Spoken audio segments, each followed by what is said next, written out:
शकुंतला तुला पोरगा झाला म्हणी? हा. कशी झाली मग डिलिव्हरी? आलडू आलडू. अव नॉर्मल झाली का शिजून झाली डिलिव्हरी? ऐ झाकण झुल्याची माय, शिजून नाही शिजर राहते ते. हा तेच ते, नॉर्मलच झाले. आम्हाला पोरगा तर पाहू दे माय तू. हा पहा ना. ए बाळा इकडे पाय. हुलुलुलुलुलुलुलु.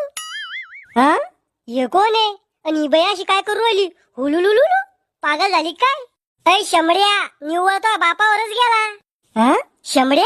अरे लहान आहे मी, नाही समजत मला शंभूड पुसत असते का खाता असते तर. शकुंतला बाई तुम्ही याचं नाव गोट्या ठेवा. गोट्या? हे नाव आहे का अपमान आहे? ए गोट्या, मला दीदी म्हण दीदी. इथे खायला मग जी बोलत नाही तो नाव कसं घेऊ मी? काय मला आंटी म्हण आंटी. लहान पलटू म्हणून दादागिरी करू लाग माझ्यावर. म्हण आंटी. अंड